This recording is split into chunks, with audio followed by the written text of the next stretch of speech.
నమస్కారం. సఖీ కార్యక్రమానికి స్వాగతం.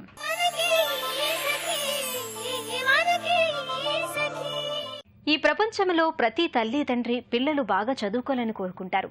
తమ పిల్లలకు ఉన్నతమైన భవిష్యత్తు అందించాలనుకునే తల్లిదండ్రులు కొన్ని అంశాలపై శ్రద్ధ పెట్టాలని అంటున్నారు మనస్తత్వ నిపుణులు. నేడు పిల్లలు ఆధునిక పరికరాలతోనే ఎక్కువ సమయం గడుపుతున్నట్టు అనేక సర్వేలు స్పష్టం చేస్తున్నాయి. TV, video games, smart phones, సామాజిక మాధ్యమాలకు బానిసవుతున్నట్టు చెబుతున్నాయి. మన చుట్టూ ఉన్న ప్రపంచాన్ని మార్చలేం. సమాజంలో అనేక అంశాల ప్రభావం పిల్లలపై పడకుండా చూసుకోవటం కూడా చాలా కష్టం. ఇంట్లో ఉన్న ఎలక్ట్రానిక్ పరికరాలతో స్నేహం చేయకుండా అదుపు చేయలేం. ఇలాంటి పరిస్థితుల్లో పిల్లలకు జీవితంలో ఉన్నతంగా ఎదగటానికి ఏది ఎంత అవసరమో తల్లిదండ్రులు వివరించడమే ఉత్తమమైన మార్గమని అంటున్నారు మనస్తత్వ నిపుణులు. సరే, ముందైతే ఈ కార్యక్రమం చూడండి, తర్వాత మళ్ళీ మాట్లాడతాం.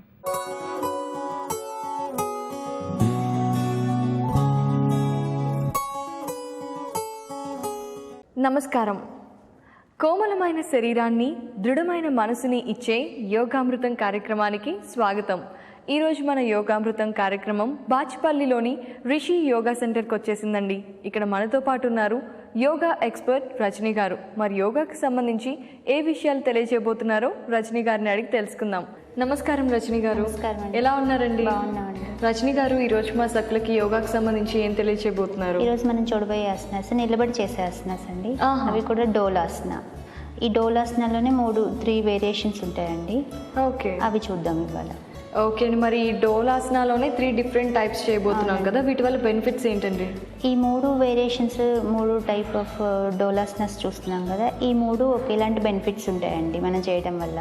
మెయిన్ ఏంటంటే బ్లడ్ సర్క్యులేషన్ లేక ఐరన్ ప్రాబ్లం వల్ల మనకి ఎప్పుడు హెయిర్ ఫాల్ అనేది ఆ ప్రాబ్లం ఉంది అంటే మనకి ఏం డయాగ్నైజ్ అవుతుంది అంటే ఇదే అవుతుంది. ఇలా బ్లడ్ సర్క్యులేషన్ లేకపోవడం వల్ల, లేదు అంటే వాళ్ళకి ఐరన్ ప్రాబ్లం ఉండడం వల్ల ఇలా హెయిర్ ఫాల్ అవుతుంది. బ్లడ్ సర్క్యులేషన్ అనేది మన ముఖం మీదకి, తలలోకి రావడం వల్ల బ్లడ్ సర్క్యులేషన్తో పాటుగా మనకి ఐరన్ పాస్ అవుతుంది. ఇలా ఐరన్ బాడీ అంతా పాస్ అవ్వడం వల్ల హెయిర్ ఫాల్ కంట్రోల్ అవుతుంది. ఎట్ ద సేమ్ టైం ఏంటంటే మనకి బ్రెయిన్లో, ఇంతకుముందు చెప్పాను కదండి, ఇంతకుముందు ఎపిసోడ్స్లో చూసాం మనము, క్లాట్స్, బ్లడ్ క్లాట్స్ కానివ్వండి, నర్వ్స్ ఎక్కడైనా స్ట్రెస్ వల్ల నంబ్ అయిపోవటం కానివ్వండి, యాక్టివేషన్ తగ్గిపోవటం కానివ్వండి, ఇలాంటివన్నీ ఈ ఆసనాల్లో కూడా మనకి క్యూర్ అవుతాయండి. రజనీ గారు, మరి వీటిని ఎవరు చేయొచ్చు, అలాగే ఎవరు చేయకూడదు కూడా వివరించండి. మనం ఇంతకుముందు ఆసనాస్లో చూసినట్టుగానే దీంట్లో కూడా ఏంటంటే ముందుకి వెనక్కి ఒకేసారి వంగడం అనేది హార్ట్ ప్రాబ్లం వాళ్ళకి కొంచెం ప్రాబ్లం అవుతుంది. ఎందుకంటే హార్ట్ ప్రాబ్లం అంటే బ్లడ్ సర్క్యులేషన్ ఫాస్ట్, స్లో, లేదంటే ఫ్యాట్ ఫామ్ అవ్వడం, దీనివల్లే అవుతుంది. ఇప్పుడు మనం అటు ఇటు సడన్గా వంగినప్పుడు ఏంటంటే అది సడన్గా హార్ట్లోకి బ్లడ్ రావడము లేదంటే బయటికి వెళ్ళడమో జరుగుతుంది. అలాంటిది సడన్గా జరగకూడదు. అందుకని హార్ట్ ప్రాబ్లం ఉన్న వాళ్ళు ఈ ఆసనాస్ వేయకూడదు. ఇంకోటి ఏంటంటే ప్రెగ్నెన్సీ వాళ్ళు ముందుకు వంగినప్పుడు పొట్ట మీద ప్రెషర్ పడుతుంది. అందుకని వాళ్ళకి పొట్ట మీద ప్రెషర్ పడితే బేబీకి లోపల ప్రాబ్లం అవుతుంది. అందుకని వాళ్ళు చేయకూడదు. ప్రెగ్నెన్సీ కన్ఫర్మ్ అయిన తర్వాత కూడా అసలు చేయకూడదు. ఎందుకంటే మనకి ఫస్ట్ 3 months అనేది చాలా కేర్ఫుల్గా ఉండాలి. అందుకే వాళ్ళు ఇలాంటి వంగే ఆసనాస్ వేయకూడదు. ఎంతసేపటికి వాళ్ళు రిలాక్స్ అయ్యే ఆసనాస్ వేయాలి. అందుకే ఈ ఆసనం వాళ్ళకి చెప్పాము, ఎప్పుడు వాళ్ళు వేయకూడదు కూడా, తెలిసినా వేయకూడదు వాళ్ళు. రజనీ గారు, ఈ ఆసనాలన్నీ మాకు చూపిస్తారా? ఇప్పుడు మనం ముందుగా మొదటి వేరియేషన్ చూసుకున్నాం అనుకోండి. కుడికాల మీదుగా ముందుకు వంగి నుదురుని మోకాల మీద పెట్టుకుంటాం. మనం కుడివైపు చేసి అది వదిలేసి వెళ్ళకూడదు. ఎప్పుడైనా ఒక ఆసనం 2 వైపులా చేయాల్సి వచ్చినప్పుడు 2 వైపులా వేసుకోవాలి. అందుకే మనం ఎడమ వైపు కూడా కంప్లీట్ చేసి మన వర్క్కి వెళ్ళాలి. అలాగే ఇంకోటి ఏంటంటే మనం 2 కాళ్ళ మీదుగా పక్కకు వంగినప్పుడు ఏంటంటే కుడివైపు అంతా యాక్టివేట్ అవుతుంది బాడీ, నెక్స్ట్ ఎడమ వైపు అంతా యాక్టివేట్ అవుతుంది. ఇప్పుడు మనం ముందుకు వంగినప్పుడు ఏమవుతుందంటే మొత్తం బాడీ ఒకేసారి, బాడీలో ఉన్న నర్వ్స్ అన్నీ ఒకేసారి యాక్టివేట్ అవుతాయి. ఇలా సెకండ్ వేరియేషన్. ఇంకొక వేరియేషన్ ఏంటి అంటే మనం సెకండ్ వేరియేషన్ చేసుకున్న తర్వాత ఈ వేరియేషన్లో ఏం చేస్తామంటే ఒకసారి వెనక్కి వంగి తర్వాత ముందుకు వంగుతాం. అప్పుడు ఏంటి మనకి ఒకసారి ఏమో మనం సెకండ్ వేరియేషన్లో ఎలా ఉంటుంది, చేతుల్లో సహాయం తీసుకుంటాం. ఇప్పుడు 3వ వేరియేషన్లో చేతుల సహాయం లేకుండా తలని కిందకు పెట్టేసుకుంటాం అనమాట, నేల మీద పెట్టేసుకుంటాం. ఇప్పుడు బాడీ అంతా మనకి ఎలా అంటే టోనప్ అవుతుంది, బాగా స్ట్రెచ్ అవుతుంది బాడీ అంతా. ఎలా అంటే ఇప్పుడు కాళ్ళల్లో ఉన్న నర్వ్స్ దగ్గర నుంచి తలల్లో మనకి ఎక్కడైతే నర్వ్ స్టార్ట్ అవుతుందో అక్కడ వరకు స్ట్రెచ్ అవుతుంది.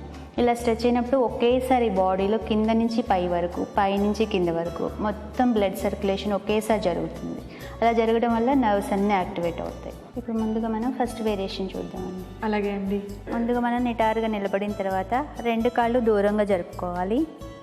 వీలైనంత దూరంగా జరుపుకున్న తర్వాత 2 చేతులు గాలి పీలుస్తూ పైకి లేపుకొని మన తల వెనక భాగంలో 2 అరచేతులు 2 చేతి వేళ్ళని కలిపి అరచేతులు తలకు ఆనించి పెట్టుకోవాలి.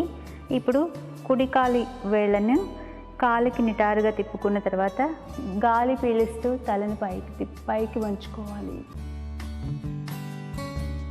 నెమ్మదిగా మనం ఇప్పుడు నుదురుని మోకాళ్ళకి ఆనించి పెట్టుకోవాలి. మోకాళ్ళు 2 నిటారుగా ఉంచుకోవాలి. మోకాళ్ళు వంగకుండా చూసుకోవాలి. గాలి పీలుస్తూ వదిలేస్తూ ఉండగలిగినంత సమయం వరకు ఈ ఆసనంలో ఉండాలి. మోచేతులు కూడా మనం కంప్లీట్గా ఉంచుకోవాలి. ఇలా గాలి పీలుస్తూ వదిలేస్తూ మనం ఉండగలిగినంత సమయం వరకు ఈ ఆసనంలో ఉన్న తర్వాత శరీరం అంతా బాగా మీకు సాగినట్లు అనిపిస్తుంది. తర్వాత నెమ్మదిగా గాలి పీలుస్తూ తలని పైకి లేపుకోవాలి. మోచేతుల్ని కూడా మీరు వెడల్పుగా పెట్టుకోవాలి. నెమ్మదిగా గాలి పీలుస్తూ 2 మోచేతుల్ని నిటారుగా ఉంచుకొని 2 చేతుల్ని బాగా చాపుకోవాలి.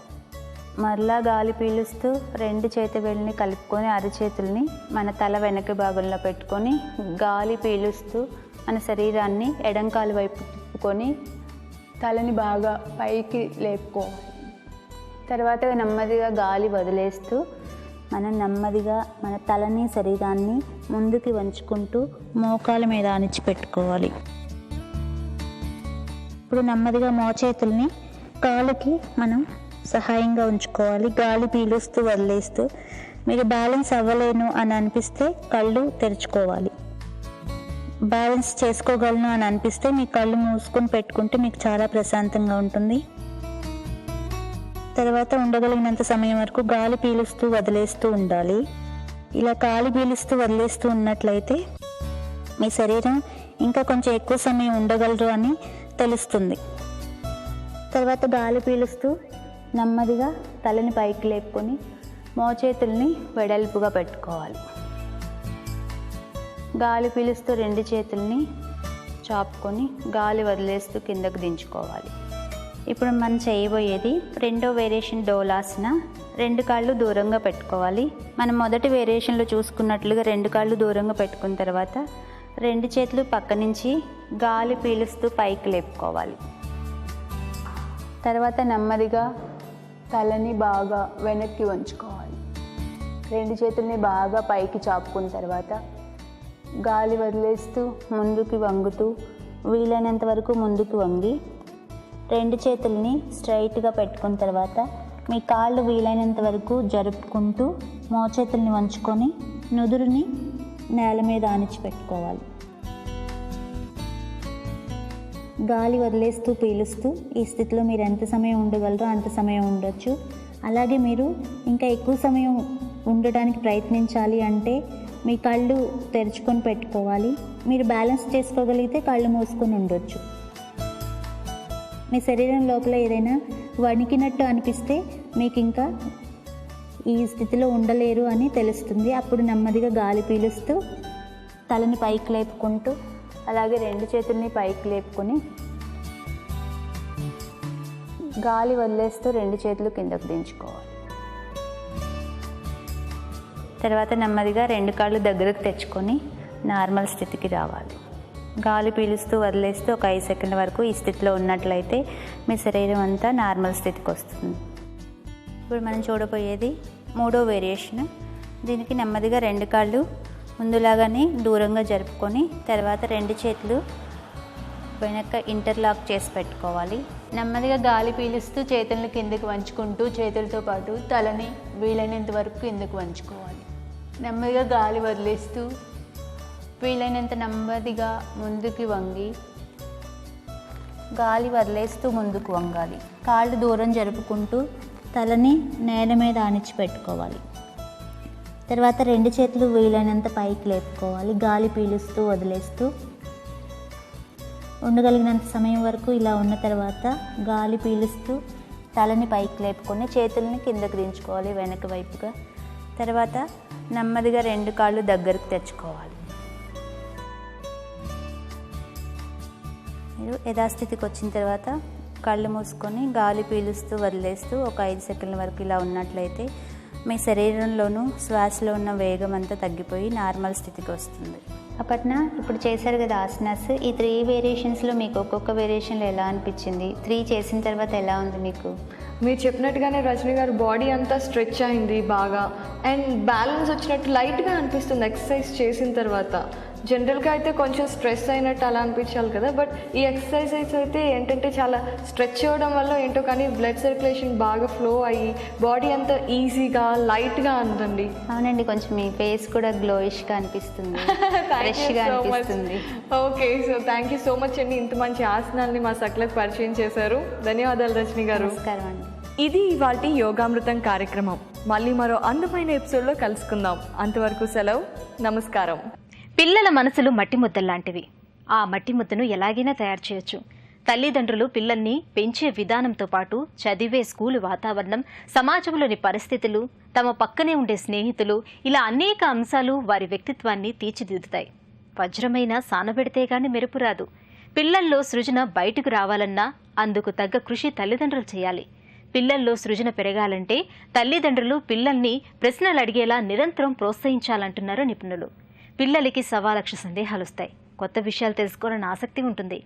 వాళ్ళు ప్రశ్నలు అడుగుతుంటే కోపడకుండా జవాబులు చెప్తూ ప్రోత్సహిస్తే వారిలో అది సృజనాత్మకతను పెంపొందించే విధంగా తయారవుతుంది. సరే, ఈ కార్యక్రమం చూడండి, తర్వాత మళ్ళీ మాట్లాడుకుందాం.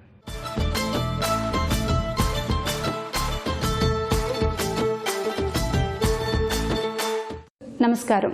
మాటే మంత్రం కార్యక్రమానికి స్వాగతం. ఈరోజు మన కార్యక్రమంలో ప్రముఖ సైకాలజిస్ట్ దేవికా రాణి గారు మనతో పాటు ఉన్నారు.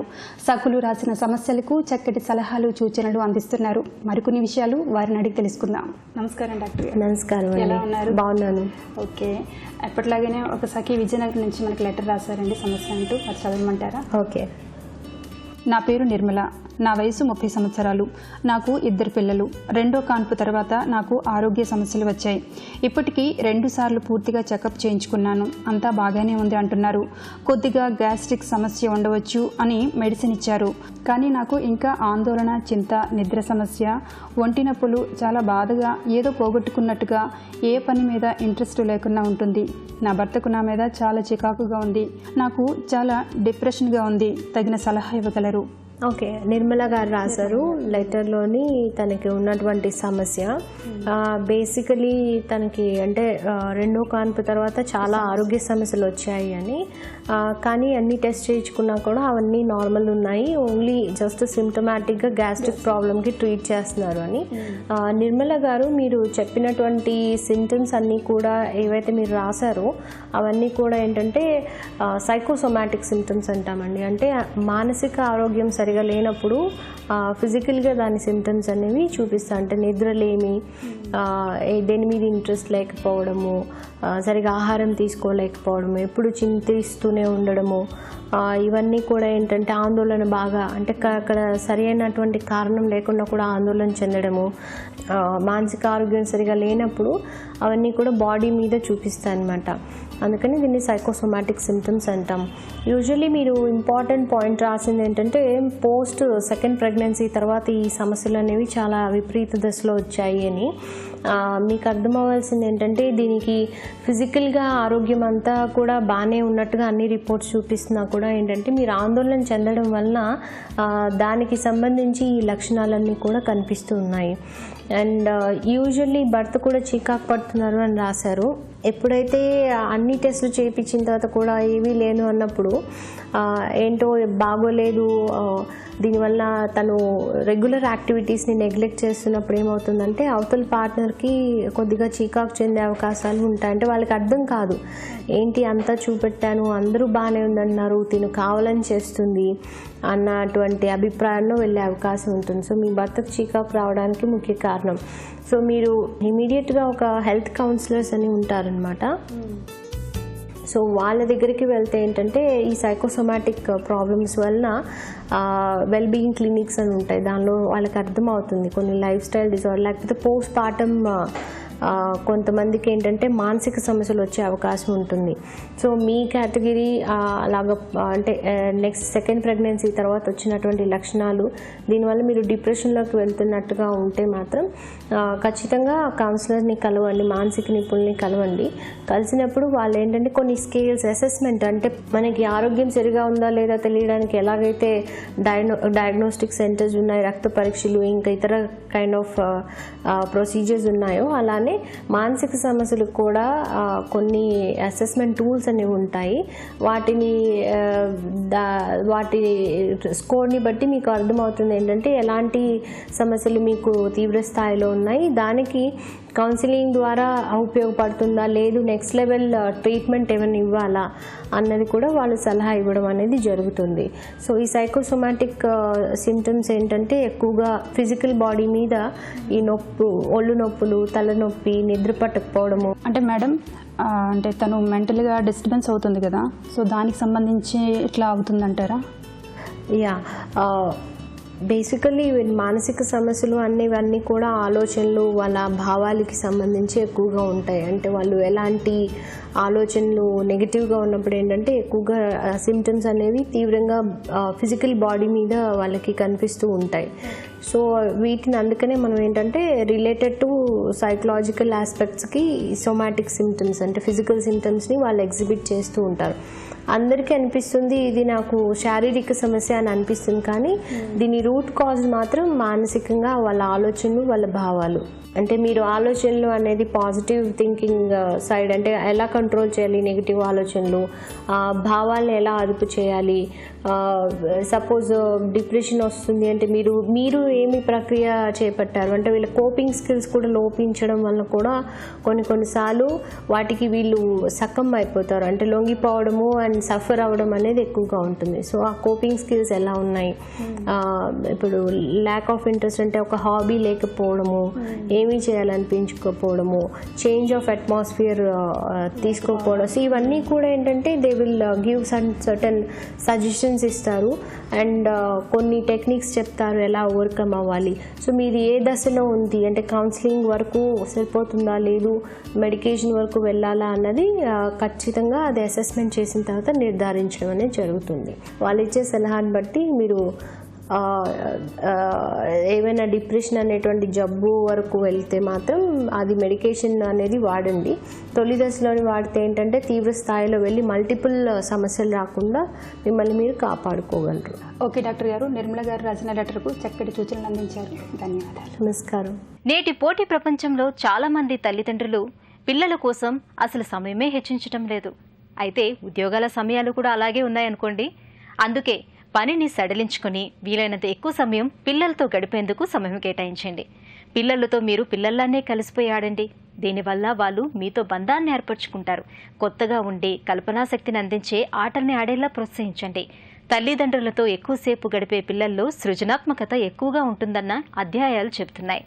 పిల్లలు చిన్నప్పటి నుంచే ఏదో ఒక దాని మీద అమితమైన ఆసక్తి చూపిస్తూ ఉంటారు. దాన్ని తెలుసుకుని ప్రోత్సహించడమే తల్లిదండ్రుల పని. సరే, ఈ కార్యక్రమం తర్వాత మరిన్ని విషయాలు మళ్ళీ మాట్లాడుకుందాం.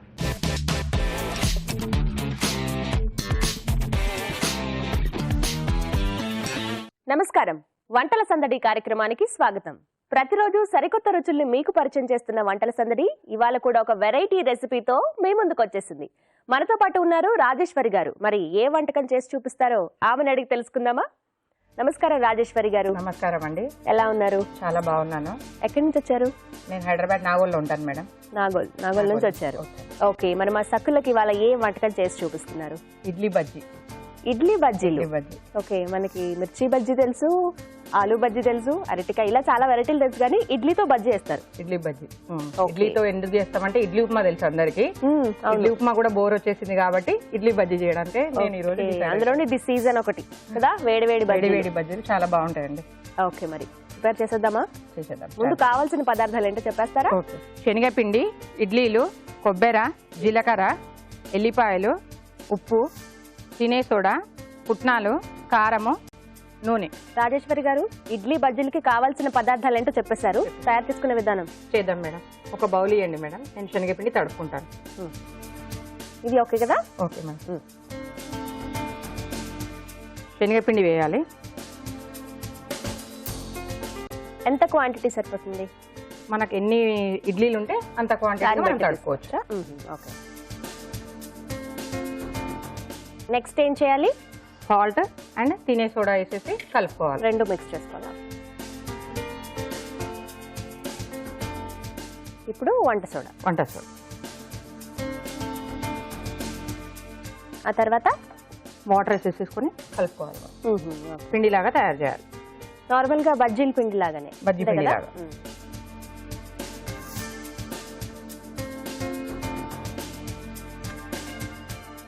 మనం అరటికాయ బజ్జీ, మిర్చి బజ్జీ ఎలా వేసుకుంటామో సేమ్ అదే బ్యాటర్ కదా?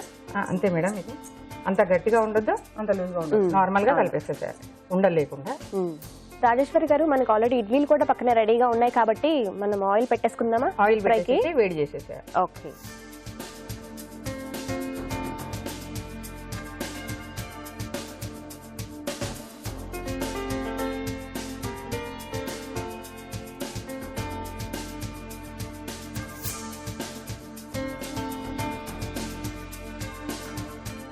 రాజేశ్వరి గారు, పిండి అయితే కలిపేశారు, ఆయిల్ కూడా వేడెక్కుతుంది. ఈ లోపు ఇంకేమైనా ప్రిపేర్ చేసుకోవాలి? ఆయిల్ వేడెక్కే లోపల మనం పౌడర్ ప్రిపేర్ చేసుకుందాం. ఓకే. పుట్నాలు, కొబ్బరి, జీలకర్ర, ఎల్లిపాయలు వేసేసుకొని మనము గ్రైండ్ చేసేసుకోవాలి. ఈ జీలకర్ర ఎందుకు వేస్తామంటే మనకు డైజెషన్ కోసం. ఓకే, ఇదేనండి. తర్వాత మళ్ళీ ఏం చేసేయాలి? ఎండు కొబ్బరి, కారం, ఉప్పు, ఎల్లిపాయలు, జీలకర్ర, ఇది వేరే పౌడర్. వేరే రెండు వేరే సెపరేట్. Okay okay. జస్ట్ ఇలా వస్తాయి అనమాట విడివిడిగా. ఇది పుట్నాల పప్పుతో, ఇది కొబ్బరి పౌడర్. ఓకే, ఈ రెండు పైన చల్లుకొని తినేసారు. ఓకే, ఆల్రెడీ ప్రిపేర్ చేసి పెట్టేసారు ఇక్కడ. Okay, oil వేడైందండి. వేసేద్దామా మరి బజ్జీలు వేసేద్దాం. మనం ఇడ్లీలు కట్ చేసుకోవాల్సిన అవసరం లేదా? కట్ చేసి వేసినామంటే కొంచెం టైం పడుతుంది. ఇడ్లీ మొత్తం చేసేసి మనం కట్ చేసి లాస్ట్ లో కట్ చేద్దాం. ఓకే.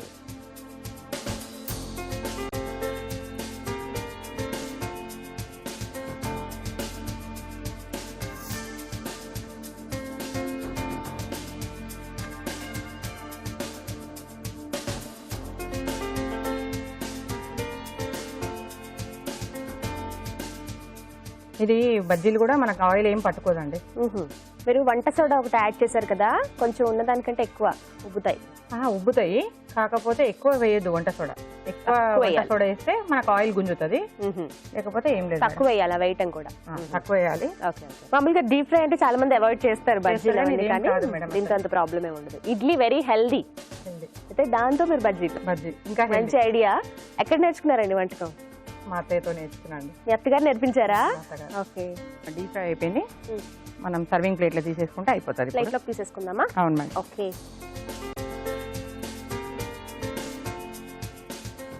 ఆల్రెడీ ముందుగా ఇడ్లీ ఉడికిపోయింది కాబట్టి మనం పైన టైం ఏం పట్టుకోదు. టైం ఒకటి పట్టదు, ఆ శనగపిండి ఒకటి ఉడికితే చాలు బాగా.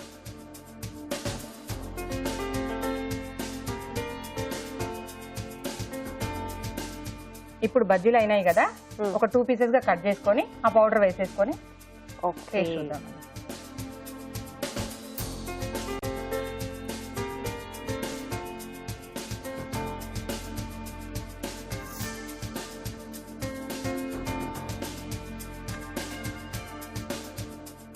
ఫస్ట్ పుట్నాల పౌడర్,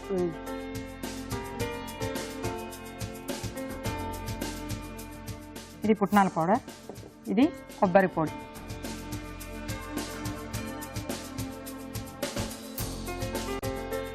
ఇప్పుడు సర్వింగ్ ప్లేట్ లోకి తీసుకుందాం.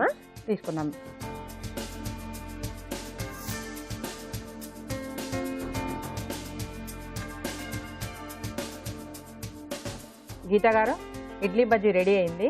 టేస్ట్ చూసి ఎలా ఉందో చెప్పండి. ఓకే. రాజేశ్వరి గారు తయారు చేసిన ఇడ్లీ బజ్జీలు వేడిగా రెడీ అయిపోయండి. టేస్ట్ చేద్దాం అనిపిస్తోంది. అయితే అంతకంటే ముందు ఒకసారి రీక్యాప్ చూసేయండి. ఇడ్లీ బజ్జీలు తయారు చేసుకోవడానికి కావాల్సిన పదార్థాలు: శనగపిండి, కొబ్బరి, వెల్లుల్లి, జీలకర్ర, పుట్నాల పప్పు, ఉప్పు, కారం, ఆయిల్, ఇడ్లీలు. తయారు చేసుకునే విధానం: ముందుగా బౌల్ తీసుకుని శనగపిండి, ఉప్పు, కొద్దిగా వంట సోడా వేసి అందులో నీళ్లు పోసి బజ్జీ పిండిలా కలుపుకోవాలి. ఆ తర్వాత స్టవ్ వెలిగించి బాంటి పెట్టి ఇడ్లీలు తీసుకుని ముందుగా సిద్ధం చేసుకున్న బజ్జీల పిండిలో డిప్ చేసి ఆయిల్లో డీప్ ఫ్రై చేసుకోవాలి. ఆ తర్వాత రెడీ అయిన బజ్జీలను కట్ చేసి పుట్నాల పొడి, కొబ్బరి పొడి చల్లుకుని సర్వింగ్ ప్లేట్ లోకి తీసుకుంటే వేడి ఇడ్లీ బజ్జీలు రెడీ.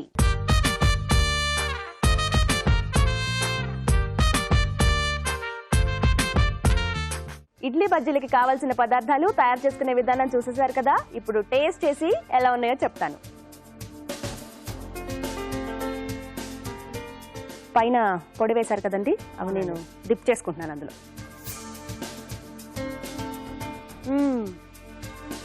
చాలా బాగున్నాయండి. థ్యాంక్ యూ అండి. అన్ని బజ్జీలు మనం తిన్నాం, నేనైతే చాలా బజ్జీలు తిన్నాను కానీ ఈ వెరైటీ తినలేదు. చాలా చాలా బాగుంది. చాలా థ్యాంక్ యూ అండి. ఇంత చక్కటి ఇడ్లీ బజ్జీలని మా సఖులకు పరిచయం చేసినందుకు మీకు ధన్యవాదాలండి. ధన్యవాదాలు. సఖులు చూసారుగా, రాజేశ్వరి గారు తయారు చేసిన ఇడ్లీ బజ్జీలు చాలా టేస్టీగా ఉన్నాయండి. తప్పకుండా మీరు కూడా ట్రై చేయండి. అంతేకాదు, మీరు కూడా వంటల సందడి కార్యక్రమంలో పార్టిసిపేట్ చేయాలనుకుంటున్నారా? అయితే మాకు కాల్ చేయండి. మీరు కాల్ చేయవలసిన మా ఫోన్ నంబర్ 04023556540. ఇది ఇవాల్టి వంటల సందడి. మరో చక్కటి రెసిపీతో మరో ఎపిసోడ్ లో మళ్ళీ కలుద్దాం. అంతవరకు సెలవు. నమస్తే. పిల్లలకు నిర్ణయం తీసుకునే స్వేచ్ఛ ఇవ్వాలని నిపుణులు సూచిస్తున్నారు. చాలా మంది తల్లిదండ్రులు చేసే పెద్ద తప్పేంటంటే పిల్లల్ని నమ్మరు. ఏ పనన్నా చెబితే చేయలేరేమో అనుకుంటారు. దుకాణానికి వెళ్లి వస్తువులు కొనే విషయంలో కావచ్చు, లేదా ఒంటరిగా మరో ప్రాంతానికి పంపించను కావచ్చు, లేదా ఒక పని పూర్తి చేయటము కావచ్చు. పిల్లలకు చెప్పాలంటే తల్లిదండ్రులు చాలా భయపడతారు. పిల్లలు కదా, వాళ్ళకి ఏమీ తెలియదని భ్రమపడుతూ వారిని నమ్మి బాధ్యతలు అప్పచెప్పరు. ఇలాంటి విషయాల్లో తల్లిదండ్రులు అతి జాగ్రత్త తీసుకుంటూ గారాబంగా పెంచే ప్రయత్నం చేస్తారు. అలా చేయటం వల్ల వాళ్ళకు నేర్చుకునే అవకాశమే రాదు. అందుకు తప్పులు చేసినా పిల్లలకు నేర్చుకునే అవకాశం ఇవ్వాలని నిపుణులు సూచిస్తున్నారు. సరే, ఈ కార్యక్రమం చూడండి. తర్వాత మిగతా విషయాలు మళ్ళీ మాట్లాడుకుందాం.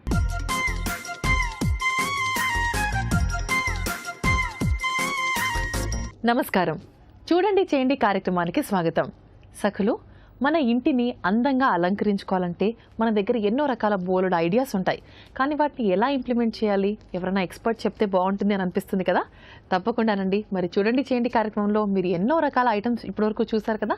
మరి ఇవాళ ఎక్స్పర్ట్ ఏం చేయబోతున్నారో ఆవిడని అడిగి తెలుసుకుందాం. నమస్కారం అన్నపూర్ణ గారు. నమస్తే అండి. ఎలా ఉన్నారు? బాగున్నామండి. ఓకే, మరి ఇవాళ మన సఖులకు ఏం చేసి చూపించబోతున్నారు? సాక్స్ క్లాత్ తోటి బన్నీ తయారు చేస్తున్నానండి. సాక్స్ క్లాత్ తోటి బన్నీ. ఓకే, ఎలా అవుతుందో చూద్దాం. మరి వాటికి కావాల్సిన ఐటమ్స్ ఏంటండి? సాక్స్ కావాలండి, అది స్టఫ్ చేయడానికి ఫర్ కావాలి, ఓకే, ఫేవికాల్, గ్లూ, సిజర్స్, నీడిల్, మనం ఐస్ తయారు చేసుకోవడానికి ఒక చిన్న పేపర్, ఓకే, స్కెచ్ పెన్. అలాగే. మరి ముందుగా ఎలా స్టార్ట్ చేయాలి, ఎలా చేయాలి? ఫస్ట్ మనం ఏంటంటే ఈ సాక్స్ క్లాత్ ఇలా తీసుకుని ఇప్పుడు మనం ఏం చేయాలంటే, ఇప్పుడు ఈ సాక్స్ ఇట్లా ఉన్నది కదా, ఫస్ట్ ఇక్కడి నుంచి మనము ఇట్లా ఒక లైను, ఇట్లా ఒక లైన్ తీసుకోవాలి. ఓకే, రెండు అడ్డం గీతలు తీసుకుని ఇది డ్రా చేసుకున్న తర్వాత ఈ కింద నుంచి ఒక 2.5 ఇంచెస్ ఇట్లాగా ఒక లైన్ గీసుకోవాలి. ఈ లైన్ దీనికి కలపాలన్నమాట. అంటే ఇంచుమించుగా మనం ఒక యూ షేప్ లాగా వస్తుంది అనమాట. ఎందుకు అంటే ఇది మనం ఇక్కడి నుంచి ఏదైతే డ్రా చేసుకున్నామో దాని మీద మనం స్టిచ్ చేయాలన్నమాట. అట్లాగే ఈ సైడ్ కూడా ఎండింగ్ లో ఇటు నుంచి ఇట్లాగా, ఓకేనంటే ఇట్లా గీసుకుంటాం. గీసుకుని ఏం చేస్తామంటే స్టిచ్ చేసేసి అప్పుడు కట్ చేయాలన్నమాట. సో దీనికి టైం పడుతుంది కాబట్టి నేను ఆల్రెడీ స్టిచ్ చేసి తీసుకొచ్చింది ఉందండి, అది చూపిస్తాను. అలాగే. సో మీరు ఎలా అయితే డ్రా చేశారో దాని మీద చేతితోటి కుట్టు వేశారు. అంతే, ఇట్లా కుట్టేసుకుంటాం అనమాట. ఇది కుట్టేసిన ఇప్పుడు మనం ఆ సేమ్ ఆ లైన్ మీదే మనం కుట్టిన తర్వాత దీన్ని ఏం చేయాలంటే ఎక్స్ట్రా పీస్ కట్ చేసేయాలన్నమాట. ఓకే, ఇప్పుడు మనకి ఇది ఎక్స్ట్రా ఉంది కాబట్టి ఇది కట్ చేస్తాం.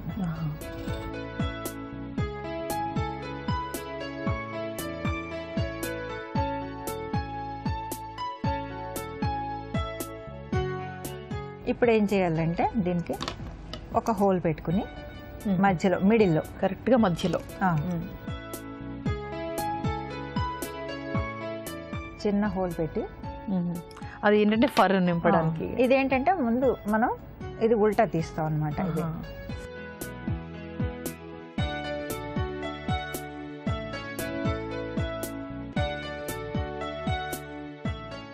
ఇట్లా ఉన్నది కదా. ఓకే, ఇప్పుడు ఇందులో మనం ఫర్ ఫిల్ చేస్తాం అనమాట. ఇట్లాగా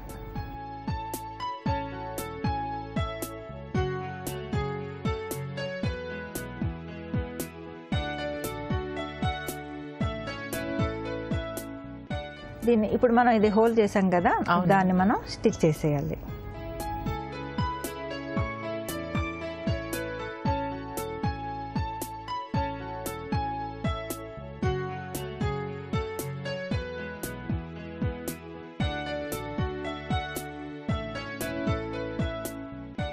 ఇట్లాగా స్టిచ్ చేసేసిన తర్వాత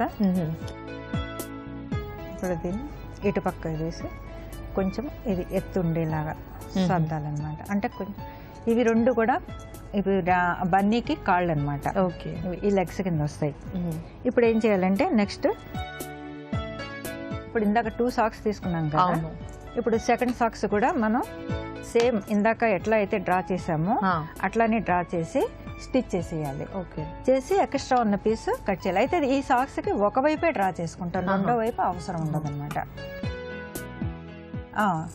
ఏ సైడ్ చేసుకున్నా పర్వాలేదు దీనికి.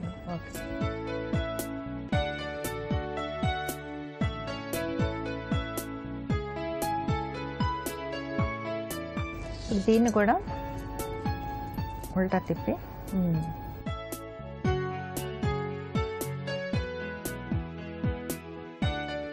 ఫర్ తోటి స్టఫ్ చేసుకోవాలి.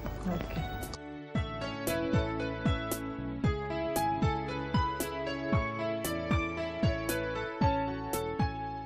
మళ్ళీ సూది దారం తీసుకుని దీన్ని క్లోజ్ చేసేసుకోవాలి. ఎట్లా అంటే ఈ చుట్టూరా మనం ఇలాగా టాకా కింద తీసేసుకుని దగ్గరికి లాక్కుంటే మనకి టై అయిపోతుంది అన్నమాట. ఓకే,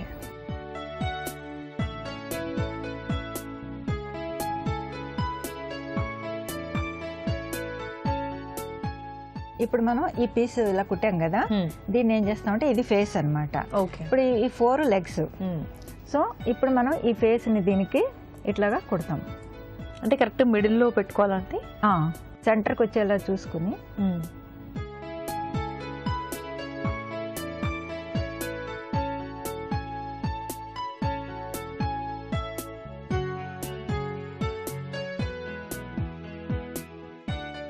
ఇందులోనే మనం ఒక పీస్ తీసుకుని దాన్ని చిన్నగా కట్ చేసుకుని ఇట్లాగా టైల్ ఆకారంలోగా కట్ చేసుకుని దాంట్లో స్టఫ్ చేసేసి ఇట్లా 2 కలిపి కుట్టేసుకుని టైల్ కూడా అటాచ్ చేసేస్తే కుందేలు రెడీ అయిపోతుందండి.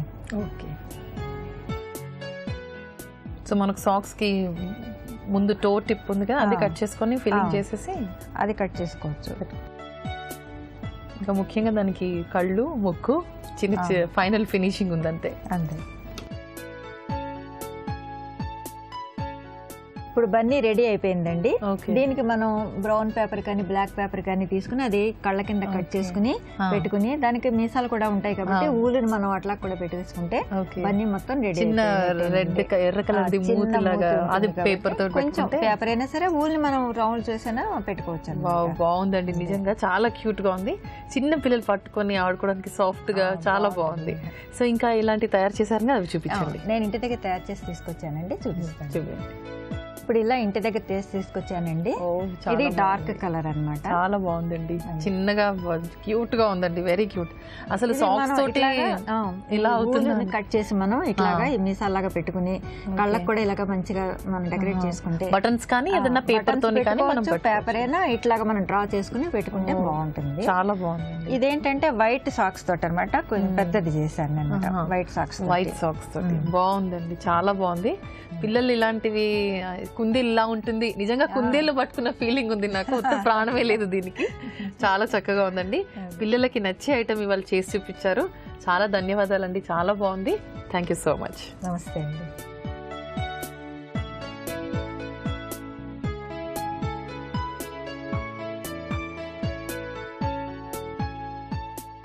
చూసారు కదా సకులు, అందమైన బొమ్మలు ఎంత బాగున్నాయి కదా.